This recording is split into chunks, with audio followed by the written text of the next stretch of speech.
কণ্ঠ, সর্বদা সত্যের পথে। দীর্ঘ 2 বছরের নীরবতা ভেঙে সাংবাদিকদের মুখোমুখি হলেন তৃণমূল কংগ্রেসের প্রভাবশালী নেতা অনুব্রত মণ্ডল। রাজনৈতিক অঙ্গনে বিভিন্ন জল্পনা কল্পনার মধ্যে তার এই উপস্থিতি নিঃসন্দেহে এক গুরুত্বপূর্ণ মুহূর্ত। সারা রাজ্যের চোখ ছিল তার বক্তব্যের দিকে। মঞ্চে উঠতেই তার মুখে পরিচিত সেই দৃঢ়তা ও আত্মবিশ্বাস। স্বভাবসিদ্ধ ভঙ্গিতে সোজাসুজি ও স্পষ্টভাবে সাংবাদিকদের সামনে নিজের অবস্থান তুলে ধরলেন। রাজনৈতিক প্রেক্ষাপট: অনুব্রত মণ্ডলের এই সাংবাদিক বৈঠক যে শুধুই সাংবাদিকদের জন্য নয় তা ছিল স্পষ্ট।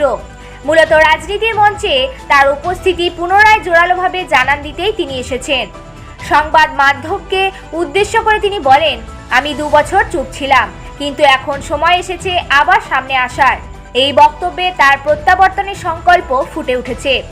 বক্তব্যের মূল অংশ: প্রশ্ন ছিল একাধিক, রাজনৈতিক ভবিষ্যৎ থেকে ব্যক্তিগত জীবন পর্যন্ত। অনুব্রত স্পষ্ট করে জানিয়েছেন তিনি দলের প্রতি তার আনুগত্য অটুট রেখেছেন এবং জনগণের সেবা করার জন্য আগের মতোই প্রস্তুত আছেন। এছাড়া জেলে থাকার সময় তিনি শারীরিক সমস্যার কথা স্বীকার করলেও তার মনোবল এবং আত্মবিশ্বাস অপরিবর্তিত ছিল বলে তিনি জানিয়েছেন। আগামী পরিকল্পনা: তিনি আরও বলেন, রাজনীতির ময়দান ছেড়ে যাবার কোনো ইচ্ছে নেই। দল আমাকে যে দায়িত্ব দেবে তা আমি নিষ্ঠার সঙ্গে পালন করব। এই মন্তব্যে স্পষ্ট হয়েছে দলের মধ্যে তার গুরুত্ব আগের মতোই অটুট এবং তার পরবর্তী পদক্ষেপ রাজনীতির গতি প্রকৃতির ওপর বড় প্রভাব ফেলবে। অনুব্রত মণ্ডলের এই সাক্ষাৎকারের পর রাজনৈতিক অঙ্গনে নতুন জল্পনা শুরু হয়েছে। অভিষেক ব্যানার্জি এই বার্তা গোটা পশ্চিমবাংলার মানুষ, সবাই গোটা বীরভূম জেলার মানুষ, যে যেখানে আছে, এমএলএ, লিডার, সভাধিপতি, সবাই একসঙ্গে মিলে কাজ করে আর মানুষের পাশে থাকে।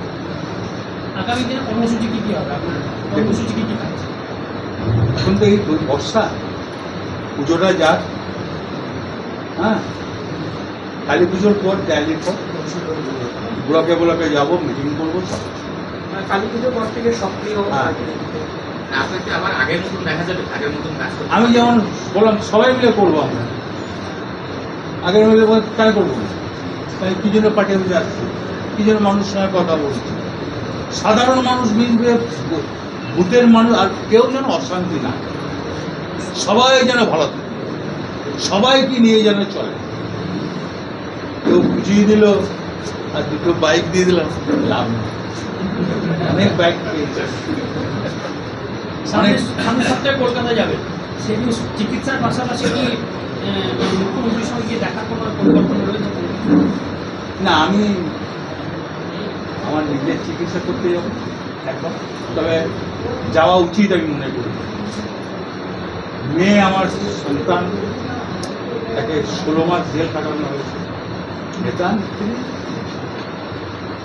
তো নয়, সাধারণ বাড়ি। যাক, ঈশ্বর, আমি এমন কিছু অন্যায় করেছিলেন ঈশ্বরের কাছে, তার পাপ শাস্তি পেয়েছি, সবাই মিলে একসঙ্গে করি।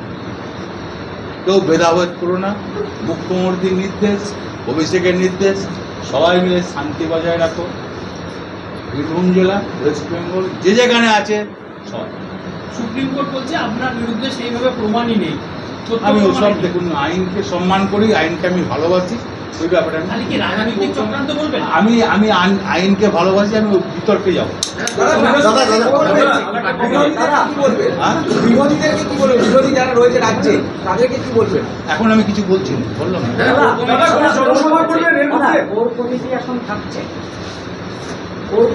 সবাই মিলে চলবো, তার মানে কি? কথা হয়েছে, কি বার্তা দিয়েছেন আপনি? 5 জন কয়দিন ছিল, ঠিক আছে, আমাকে না পুজোর আগে কিছু হবে না। এখন এই লক্ষ্মী পুজো বলছে, লক্ষ্মী পুজো বলছে, দৃষ্টি খানাকুল ভাসছে, দাদা বসে বলো, দাদা বসে বলো। খানাকুল ভাসছে, লাভপুর ভাসছে, কিন্নার ভাসছে, সাধারণ মানুষ। শারদিয়ার সবাইকে শুভেচ্ছা, মা শারদিয়া যেন সবাইকে নিয়ে চলে, বন্যা বন্ধ করুন। কৃষিতে কত ক্ষতি হয়েছে বলো, কৃষিতে কত ক্ষতি হয়েছে, দাদা 2 বছর পর আবার ফিরলেন কৃষিতে কত ক্ষতি হয়েছে, সবাইকে ভালোবাসছি, সবাই থাকবে, সবাই আসবে, সবাই একসঙ্গে চলবে। মুখ্যমন্ত্রী দলীয় কর্মীদের কি বার্তা দেবেন? অভিষেকের নির্দেশ। দাদা মুখ্যমন্ত্রীর সাথে কি কথা হয়েছে দলীয় আপনার কর্মীদের সাথে? কি বার্তা দেবেন? দাদা দলীয় কর্মীদের কি বার্তা দেবেন?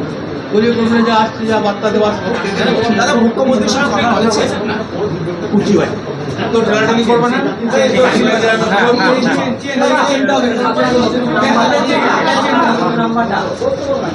ভাই, পেলে আমি সাংবাদিকদের নিশ্চয়ই আর সরাসরি আমাকে ফোন করবেন, কারোর মাধ্যমে ফোন করবেন না। ঠিক আছে। আমি নিজে ফোন করবো, নিজে ফোন